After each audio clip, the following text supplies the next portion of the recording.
បាទសួស្តីអ្នកនរគ្នាស្វាគមន៍ជាថ្មីថ្ងៃនេះខ្ញុំនឹងមកប្រាប់អ្នកនរគ្នាអំពីរបៀបដំឡើង Skin Finder ហើយនឹងរបៀបប្រើប្រាស់បាទខ្លះៗនៅក្នុង Photoshop បាទអញ្ចឹងដើម្បី download អ្នកនរគ្នាអាចស្វែងរក link បានបាទនៅក្នុង channel របស់ខ្ញុំឬក៏នៅក្នុង post បាទហើយបន្តមកទៀតយើងចូលទៅក្នុង Photoshop ខ្ញុំនឹងណែនាំប្រាប់អំពីរបៀបប្រើខ្លះៗបាទឥឡូវស្វាគមន៍ជាថ្មីបាទឥឡូវយើងមកដល់កម្មវិធី Adobe Photoshop ហើយអញ្ចឹងអធិស្ឋានផងដែរខ្ញុំអត់បានយករូបថតផ្សេងមកកែទេដោយសារយើងអត់បានសុំការអនុញ្ញាតពីគេអញ្ចឹងខ្ញុំយករូបថតដែលមានសម្រាប់ការប្រើប្រាស់ free នៅលើអ៊ីនធឺណិតអូខេអញ្ចឹងយើងអាចចាប់ដើមកែតែម្ដងហើយមុននឹងយើងបានដំឡើងកម្មវិធី Skin Finder ហើយយើង duplicate background មកបាទស្រួលពេលដែលយើងកែ code យើងអាចនៅសល់ background នេះបាទ original file អូខេអញ្ចឹងយើងចុចត្រង់នេះហើយយើងមកមើលត្រង់ filter បាទនៅក្នុង Photoshop toolbox បាទ Skin Finder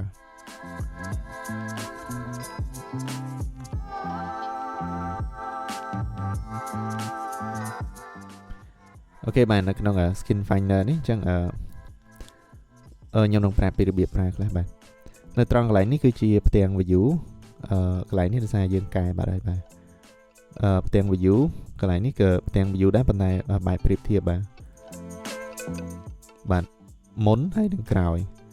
ត្រង់កន្លែងនេះបាទប្រៀបធៀបដែរគាត់នៅថាលើនឹងក្រោមអាស្រ័យលើបងប្អូនមានចំណង់ចំណូលចិត្តបែបណាអូខេឥឡូវខ្ញុំយកផ្ទាំង view បែបនេះមុននឹងក្រោយបាទហើយនៅផ្នែកខាងនេះគឺ navigator បាទបងប្អូនដែលប្រើ Lightroom គឺអាចប្រហែលគ្នាបាទនៅត្រង់កន្លែងនេះគឺ history មានន័យថាជាប្រវត្តិដែលយើងបានប្រើឬក៏កំណត់អីខ្លះវាបង្ហាញនៅទីនេះអូខេអញ្ចឹងយើងមកមើលនៅត្រង់នេះនៅខាងលើវាដាក់ថា output អញ្ចឹងមានន័យថាពេលដែលយើងកែហើយតើបើយើងអត់ tick កន្លែងនេះមានន័យថាវានឹងតម្លាក់ file ដែលយើងកែនេះពីលើ layer 1របស់យើងនៅខាងដែលយើង duplicate មុនហ្នឹង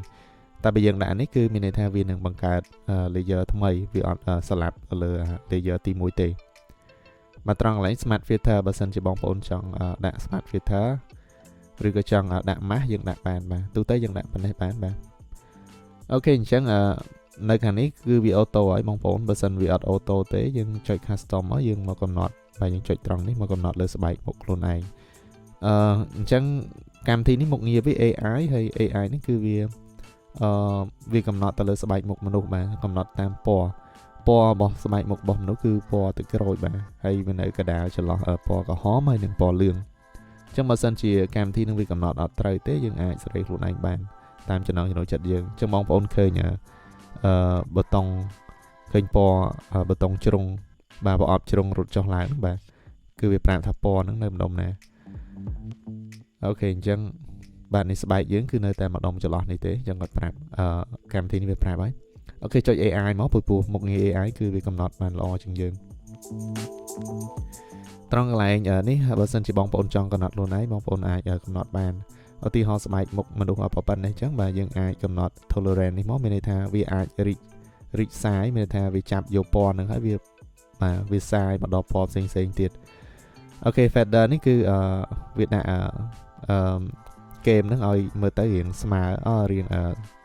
បៀបថាកុំឲ្យវាមុតណាបាទឲ្យវាសាយតិចដើម្បីមើលទៅកុំឲ្យដឹងបាទអូខេ opacity នេះបើសិនជាយើងចង់ដាក់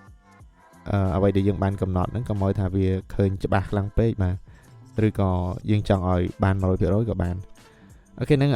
វាអត់សូវជាអីចាំបាច់ទេបងប្អូនដាក់ដូចដើមមកបាទយើងចុច auto ត្រង់នេះមកបាទត្រង់នេះយើង tick ដែរតើបាទអូខេត្រង់នេះបើសិនយើងចង់កំណត់ខ្លួនឯងមកកំណត់ពណ៌កំណត់អីខ្លួនឯងស្បែកមុខនៅតាណាបងប្អូនចុចត្រង់នេះមកហើយបើយើងចង់ត្រឡប់មកវិញចុច reset នេះទៅបាទត្រង់ផ្នែកនេះយើងមិនបាច់ប៉ះពាល់ទេបងប្អូនចុច auto ទៅបាទប្រូក្រាមទីនេះយើងសម្រួលដើម្បីឲ្យយើងប្រើការលឿនបើសិនជាបងប្អូនកំណត់ខ្លួនឯងដដែលអញ្ចឹងយើងសុខចិត្តយើងទៅretouch screen នៅលើ Photoshop តែម្ដងក៏បានបាទអូខេអញ្ចឹង skin detail បាទត្រង់កន្លែងនេះវាចង់យើងចង់ដាក់ថាឲ្យវា smooth ប្រមាណភាគរយវាកំណត់ auto គឺ 80% បាទហើយកន្លែងនេះគឺជា texture របស់មុខរបស់យើងបាទ file នេះគឺកន្លែងដែល វាមានលក្ខណៈក្រើមខ្លះបាទ medium នេះគឺលើហ្នឹងហើយ coarse នេះបាទគឺធំបាទ balance នេះបងប្អូនទាញទៅមានន័យថា balance រវាង fine ហើយនិង medium បាទមានន័យថាវា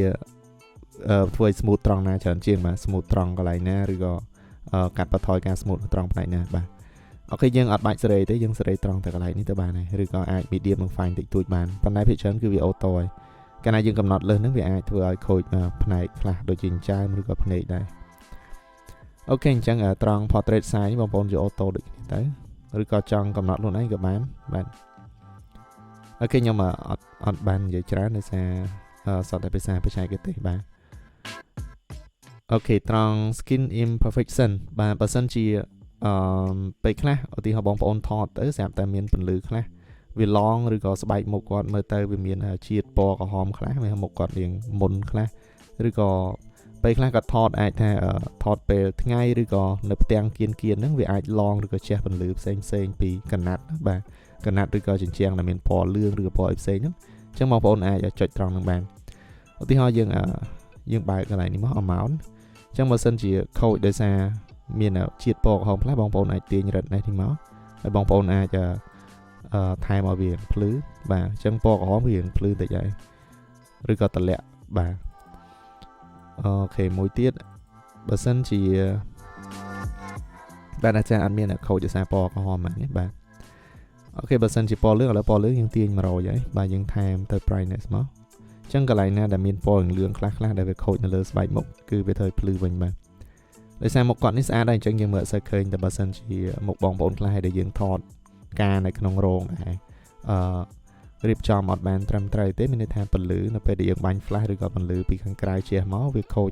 ដោយសារពន្លឺទាំងអស់ហ្នឹងឆ្លងកាត់ពណ៌កណាត់ដែលគាត់បាំងបាទដូចពណ៌លឿងពណ៌ក្រហមហ្នឹងគឺខូចនៅលើស្បែកអញ្ចឹងយើងអាចប្រើកន្លែងនេះជួយបានត្រង់កន្លែង balance នេះមានន័យថាវាឲ្យទាញមកខាងក្រហមបន្តិចឬក៏ទាញទៅខាងលឿងបាទ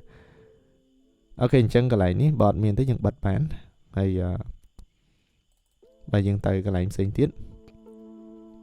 skin tone បាទ skin tone នេះពណ៌ស្បែកបាទយើងចង់ឲ្យទៅពណ៌យ៉ាងក្តៅឬក៏ត្រជាក់មកមានថាលឿងបាទឬក៏មកយ៉ាងស៊ីចម្ពូបាទហើយ saturation នេះគឺយើងដកពណ៌ទៅលើស្បែកហ្នឹងបាទឬក៏យើងថែមពណ៌បាទអញ្ចឹងស្បែកគាត់មានជាតិពណ៌អីគឺវាឡើងពណ៌នឹងកាន់តែដិតហើយអូខេយើងចុច2ដងដើម្បីត្រឡប់មកវិញខ្ញុំអត់ចង់កែច្រើនបាទត្រង់កន្លែង brightness នេះគឺយើងថែមពន្លឺទៅលើស្បែកមុខហើយពេលខ្លះដោយសារកម្មវិធីនេះវា AI អញ្ចឹងពេលខ្លះវាមិនត្រឹមតែចាប់បានទាំងមុខទេគឺពេលខ្លះវាច្រឡំស្បែកមុខហ្នឹងទៅលើ background ខ្លះដែរអញ្ចឹងពេលយើងតម្លើងជ្រុលយើងអាចមើលថា background យើងសាកពណ៌អត់ឬក៏មិនអូខេអញ្ចឹងយើងដាក់ brightness បន្តិចហើយ contrast នេះយើងថែម contrast ទៅលើស្បែកមុខនោះបាទហើយ shadow ឧទាហរណ៍បាទ shadow ជាផ្នែកដែលសម្ោលហ្នឹងបើយើងទាញបាទកាន់តែងឹតបាទវាអាចពេលខ្លះវាល្អដែរដើម្បីយើងទាញទៅចេញ 3D បាទតែបើយើងលើកមកបាទវាធ្វើឲ្យស្បែកផ្នែកដងឹតហ្នឹងគឺមើលឃើញឡើងវិញត្រង់កន្លែង highlight បាទ highlight បើបងប្អូនមើលទៅដូចមេរៀនដែលខ្ញុំបានព្រៀនពីមុនអញ្ចឹង highlight ជាផ្នែកដែលពណ៌សឬផ្នែកដែលចាំងពន្លឺបាទអាចពេលខ្លះផ្នែកដែលឆេះបាទមានន័យថាផ្នែកដែលខូចដោយសារពន្លឺអញ្ចឹងបើបងប្អូនតម្លើងខ្លាំងផ្នែកដែលពណ៌សម្ដុំមុខនេះកាន់តែភ្លឺហើយបាទតែបើយើងតម្លាក់មានន័យថាយើងចង់ឲ្យផ្នែកដែលភ្លឺហ្នឹងធ្លាក់មកវិញអញ្ចឹងយើងអាចមើលឃើញកាឡាស្បែកមុខបានអញ្ចឹងអានឹងអាស្រ័យទៅលើចំណង់ចំណូលចិត្តបងប្អូននេះអញ្ចឹងពេលដែលយើងកំណត់ត្រង់នឹងអស់ហើយបងប្អូនអាចចុចអូខេមកបានបាត់ហើយហើយមួយទៀតបើសិនជាការកំណត់នឹងវាទូទៅសម្រាប់យើងហើយអញ្ចឹងបងប្អូនអាចចុចត្រង់កន្លែងនេះមកបាទនេះថាយើងសេវការកំណត់នឹងទុកលើក្រោយយើងគ្រាន់តែចុចយកទៅបានយើងមិនបាច់កំណត់ឲ្យច្រើនទេដោយសារអតិថិជនរបស់យើងគាត់ប្រហាក់ប្រហែលគ្នាអញ្ចឹងបាទឬក៏រូបថតដែលយើងកែហ្នឹងគឺប្រហាក់ប្រហែលគ្នាអូខេអញ្ចឹងយើងដាក់ឈ្មោះអីក៏បានខ្ញុំដាក់003អញ្ចឹងទៅបាទចុចអូខេហើយយើងយកអូខេទៀតមកអញ្ចឹងលើក្រោយនៅពេលដែលចូលមកបងប្អូនបាច់កំណត់ត្រង់នេះបងប្អូនចុចយកនេះមកតែម្ដងបាទហើយយើងចុចអូខេទៅអូខេហើយអញ្ចឹងយើងចុចអូខេមកបាទរងចាំមក plate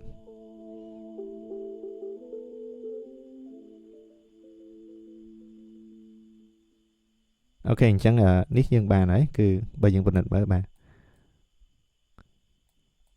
អូខេអញ្ចឹងសម្រាប់ការណែនាំគឺមានតែប៉ុណ្្នឹងហើយសង្ឃឹមថាបងប្អូននឹងអាចបាទអាចយល់បានហើយអាចប្រើប្រាស់កម្មវិធីនឹងបានបាទហើយសម្រាប់កម្មវិធី Skin Finder ហ្នឹងគឺគេលក់នៅក្នុងតម្លៃដូចជា30រៀលទៅ40រៀលបាទ$30ទៅ$40អញ្ចឹងបងប្អូនអាចបើសិនជាយើងមានលទ្ធភាពក្នុងការទិញយើងអាចទិញដើម្បីឧបត្ថម្ភទៅអ្នកផលិតដែរបាទតែបើថាយើងអត់មានលទ្ធភាពទេយើងអាចប្រើ file crack អីចឹងទៅបាទអូខេអញ្ចឹងខ្ញុំមានប៉ុណ្ណឹងអរគុណច្រើន